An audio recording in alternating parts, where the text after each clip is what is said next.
I'm Danielle, and this is Bookchara, and you are watching episode 3 of my Read Like Graham challenge. If you are new to the Read Like Graham challenge, this is a challenge inspired by my grandmother, in which I choose a book from the library each month. I know nothing about that book. I've never heard of the title or the author before, and I'm not allowed to read the synopsis. I use 4 spinner wheels to help me narrow down my choices. Of the spinner wheels, I need to meet at least 2 of those spinner wheel requirements. So let's see how the spinner wheel treated me this month. For the section of the library the book can be found in, we had nonfiction again. For the cover color, I got red. For the first letter of the author's last name or the title of the book, I got Z. And lastly, the last page of the book can end with an 8. So last month I did make every effort to avoid nonfiction because I just wasn't in the mood. I did actually peruse the nonfiction section this month. I made a solid effort and still came up short. However, I left with 2 books. This one came from the adult fiction section, and this one came from the young adult fiction section. Obviously, both of these have red on the cover, and you can't tell from here, but they both end in a page number ending with 8. So what I think I'm going to do is I'm going to do a little bit of a try a chapter. We're going to get a little bonus here. I will try a chapter of Red River 7 by A.J. Ryan, let you know what I think, and then try a chapter of After Dark with Roxy Clark by Brooke Lauren Davis and let you know what I think. I do plan to make a decision between the 2 of these. I don't want to read both because I am also in the middle of Shorty September and would like to get back to my shorties. So let's try a chapter. Okay, so this is interesting. The first chapter was just shy of 20 pages, so I got a pretty good taste of what this one is going to be like. I did want to read the little blurb on the front because I neglected to do that earlier. It says, a riveting ride into a monstrous heart of darkness, gripping, fast-paced, and bloody good fun. And that's a quote by Craig DeLuey, author of episode 13. Never heard of that one either. But basically, one of our main characters, wakes up on the deck of a ship and cannot remember. He's filled with fear, cannot remember anything about himself, doesn't know what he's doing there. There's another man who is on the same deck and has apparently, from all appearances, has committed suicide. The main character discovers that he's got a tattoo on his arm that says Huxley, and soon bumps into our next character, which I believe was down below deck. So her tattoo on her arm says Rice. She's like, immediately is seeing him as a threat. She's in the same situation that he is. She can't remember her name or like any personal details about herself. There's 4 more people on the ship, all with the same issue. Nobody knows who they are. All they have to go by is like this tattoo on their hand and a scar on their head. There's, it's almost like their skulls have been cut open and all of the personal details of their life have been sucked out and replaced by just very specialized knowledge. Huxley seems to have all this knowledge of the vessel that they're on. Rice seems to have knowledge that's geared more toward like a medical background. Yeah. So I will say the first chapter read very quickly, and yeah, I can see the whole book being that pace, which is good. I'm not too crazy about the whole like amnesia thing. feel like this is something that is so overdone, and that may just, that's my opinion. So for that reason, I'm a little bit hesitant, but I am intrigued. So that's kind of my first impression of Red River 7. Let me give the other one a go, and we'll see where we're at. Okay, this is going to be a no-brainer. This is going to be so good, you guys. So, the first chapter. Obviously, this is about a girl named Roxy Clark. She gives ghost tours, and she goes all out. I mean, the skull face makeup, she's rehearsed her story and all the inflections just like so many times. Even on the tour that she's currently on, she's gone as far as hooking up some kind of contraption to attach around her ankle and pull her toward a creek and under the water to make this story more realistic. It's a story about an ancestor of hers, Aurora Clark, a 19-year-old tavern owner in the time of like Prohibition and all these things. Also, there's something going on with a murder. The young man's name, I think, was Colin, and Roxy's sister potentially witnessed this really gruesome murder. It sounds like he was like slashed up and partially burned and left at the edge of a cornfield, and I don't know if Roxy found him. I don't know exactly what Roxy's relationship was with him. Maybe this was her boyfriend. I'm not sure, but I am very, very intrigued. The stunt that I mentioned earlier, mind you, this first chapter was only 12 pages. The stunt that I was telling you about earlier, where she pulled herself into the creek basically to make this ghost story, for effect. She's in the creek and she's holding her breath, trying to make all of her patrons just really, oh my gosh, really start to wonder, if the ghost got her. Somebody winds up down in the water with her and takes hold of her, and at first I think they're rescuing her, but by the end of the chapter you're not so sure. She's talking about how this might be the last moments of her life, and I don't know. But I'm definitely hooked. So this is the one we're going with. Not to say I won't ever pick up Red River 7 in future. Maybe I'll add it to my want to read list. But yeah, we are definitely reading this one this month.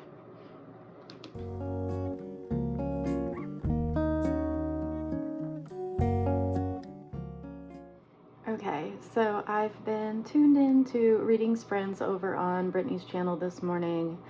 I had to make myself stop because I am just past the 100-page mark in After Dark with Roxy Clark, and I am loving this so much. I've been able to connect some more dots since my Tria chapter, obviously. You would hope so, 100 pages in. So the boy that died, Colin, he was actually Skylar's boyfriend, and Skylar is Roxy's sister. Since Colin died, Skylar has not been okay. She had gotten into Yale and had plans of like being a doctor, and basically she's just isolated herself in her room, can find no purpose in living, and yeah, she's just really bad off, and has now told Roxy and their grandma Gertie that she isn't going to go back to Yale in the fall. So Tristan is Colin's brother, and turns out it's his half-brother. I wondered about that because at the beginning of the book it said they were the same age. So I think they share a dad. And Tristan is somebody who Roxy is very close with. It's kind of, they've been friends for like forever. He's kind of like surly and kind of like a tough nut to crack. And, you know, he's the kind of person that like it takes time to really get to know them. So as you might imagine, Roxy has like developed feelings for him. And she thought maybe he was like reciprocating those feelings, but then at prom, she told a story looking back at prom, and she had leaned in to kiss him after, you know, the last slow dance, and he was just like, no, Roxy, I can't.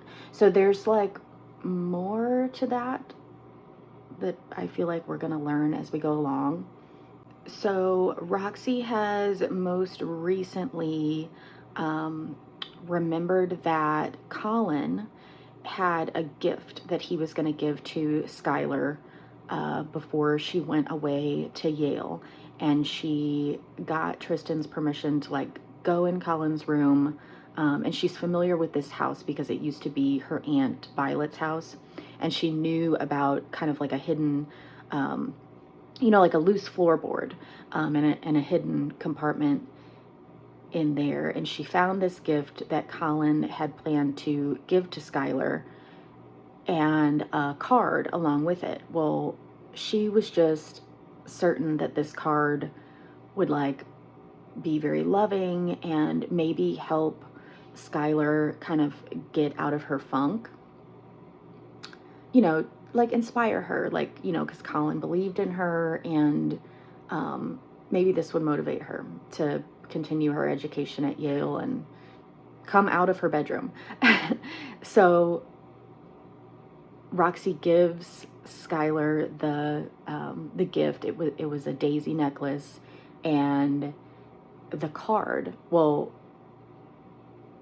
the card was a breakup note, and so that plan has completely like backfired now. And also just another kind of thing that's happening currently. There's a lot happening, which I love. In this instance, I love. It's all seems very intentional. I don't feel like I'm getting any information that is not necessary. Colin and Tristan's dad has been in jail for some time, and Roxy goes over to this kind of repair shop where Tristan works, and she's going to tell him about how her plan backfired with the gift from Colin.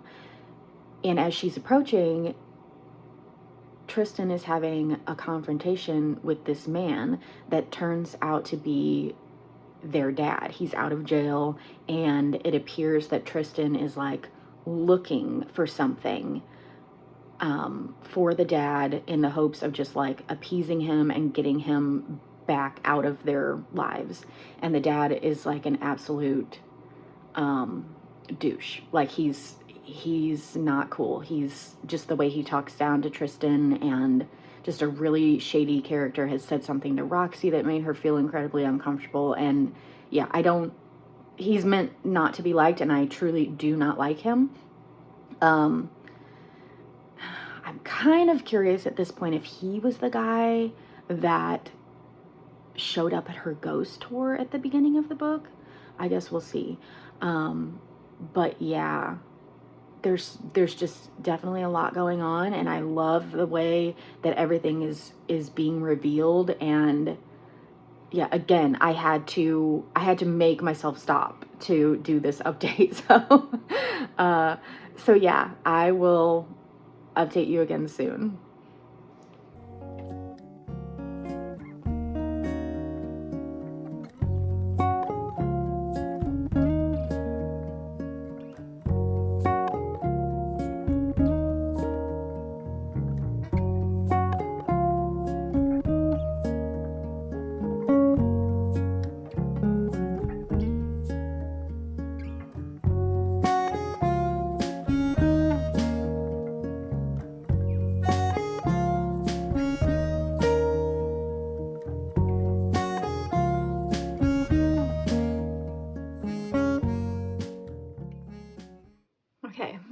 2 pages shy of page 200, which means I have about 138 to go ish. So right after I updated you last, and Roxy's plan had backfired to get Skylar out of her room, Skylar emerged, and she'd been in there thinking. And so now what's fueling her is that she is ready now to solve Colin's murder. She's convinced that it's Tristan. And so Roxy is, kind of her assistant at this point, and they're both working together to try to figure out what really happened to Colin. And of course, Roxy is trying to prove Tristan's innocence. Tristan and Colin's dad almost seems to be just like a too obvious choice at this point. It's kind of like if it's him, it's like, it's just too obvious. It's just too obvious. So, other suspects at this point, there's a kid named Jackson Mowery who has had a crush on Skylar, and, and then obviously hated Colin. Colin apparently had a dealer, a guy named something, maybe Caleb, that he was getting weed from. And so I don't know if he's a suspect. There's somebody that's come into play. They've been interviewing different people. There was a friend that I think his name's Eric, that Colin had gone to Caleb's house with, like that same day, that same afternoon. They're kind of like trying to rehash that whole timeline. I'm definitely getting, this is reminding me of A Good Girl's Guide to Murder, honestly. But like Skylar would be like Pippa. That's how I'm equating this. But dare I say, I'm actually enjoying this one more. Yeah, I'm still just pretty much obsessed, low-key obsessed. And I'm really hoping that this is a 5-star read and that I can just like scream to the rooftops and tell everybody to pick up this book. So, so yeah, I don't know if I'll do another update before I get to the end. And obviously, if I get to the end, do not worry, I will not tell you. I won't tell you any spoilers. I'll just tell you how much I enjoyed it or how much I didn't. So until then. Okay, we're gonna see how coherent this is because I've just worked an 8-hour shift. And I feel like a zombie, but I want to be able to edit this in the morning. So that's my motivation for doing this right now. I finished After Dark with Roxy Clark by Brooke Lauren Davis this morning. You guys. It was so good. It was so, so good. I know in my previous clip I mentioned A Good Girl's Guide to Murder, and for the record, I loved A Good Girl's Guide to Murder. I loved it. I gave it 5 stars. I am giving this one 5 stars. And if you asked me which of the two I would recommend, I'm going to tell you this one. I compared A Good Girl's Guide to Murder to Truly Devious by Maureen Johnson, and I feel like this falls in that same, I could do like a tier ranking of, YA mysteries. And maybe I will, but but I don't know that I've read more than 3. Anyway, I digress. This was so good. What can I tell you? What can I tell you? It had everything. It had everything that I enjoy. I loved that there were ghost stories like threaded throughout aside from the actual mystery. I loved the characters. I loved Roxy. I loved Skylar. I loved what's her name? Grandma Gertie. I don't know why I couldn't think of her name. I loved her. I loved Tristan. Yeah, they were just fantastic. Um, and I loved the sister dynamic. I loved, Roxy and Skylar just being so different, so different as sisters often are. I was concerned at a point that the the bad guy was going to be too obvious. And let me just tell you, it didn't wind up being that the obvious thing. It wound up being something that I couldn't have imagined and I didn't anticipate until I got right up to that point. And I was like, wait, what if this? And then it was so, so good.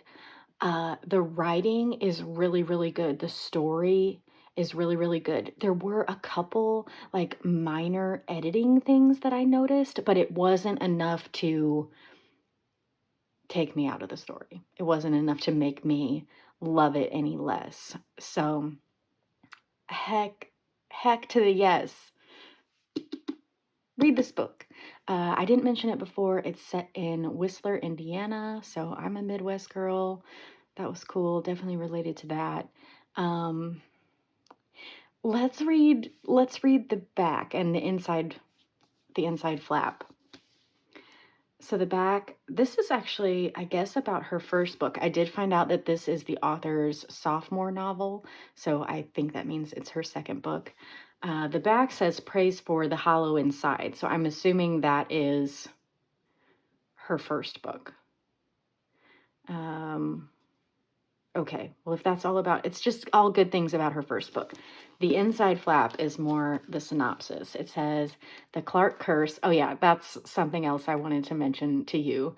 I don't think I talked about it before, but the Clark curse was like something bad is always happening to the women in their family. So that was just another element that just made this so interesting. The Clark curse always gets them in the end. Roxy Clark has seen more dead bodies than your average 17-year-old. As a member of the supposedly cursed Clark family, most of her relatives have met tragic ends, including her own mother. Instead of fearing the curse, however, Roxy has combined her flair for performance and her gruesome family history into a successful ghost tour. But her tour never includes the most recent body she's seen, her sister Skylar's boyfriend, Colin Riley, found murdered in a cornfield. A year after the murder, Roxy's desperate to help Skylar find closure and start to heal. Instead, Skylar becomes fixated on finding the killer, and the sisters dig into what really happened. They discover that more than one person has been lying about that night, and the closer they get to the truth, the more Roxy starts to wonder if some scary stories might be better left untold. From the author of The Hollow Inside comes a thought-provoking YA thriller about grief, family, and spine-chilling tales. I'm actually really intrigued to read her other book now. I would totally pick it up. This was published in 2022. So, yeah. There's the front cover. I haven't really talked about it, but like there's the cornfields, Roxy's like trademark white hair, black, you know, kind of like goth kind of look. This is her ghost tour bus. Love it. And then I noticed on the inside, there's kind of like that. Anyway, I feel like I'm going to forget to say something, but just know that we've had our very first 5-star Read Like Graham. So I mean, I did the thing. I picked up a book that I knew absolutely nothing about, and I loved it so much. Um, yeah, and I'm not going to stop with this project, so I don't want you to think like, "Oh, I got a 5-star read. I'm done now." I'm going to carry on. I am curious to know if you guys think like with this one, I did like the tria chapter, so I brought home 2 books and then I chose from those 2. Is that something I should keep doing? Like, in the hopes that I have better luck? Or is this just a one and done? I don't know. I'm curious to hear what you think. I'd love to know if, after hearing me talk about this, if you plan to pick it up. So good. So good. Anyway, I guess I'll quit rambling now. Thank you guys so much for watching, and I will see you very soon with a new video. Bye.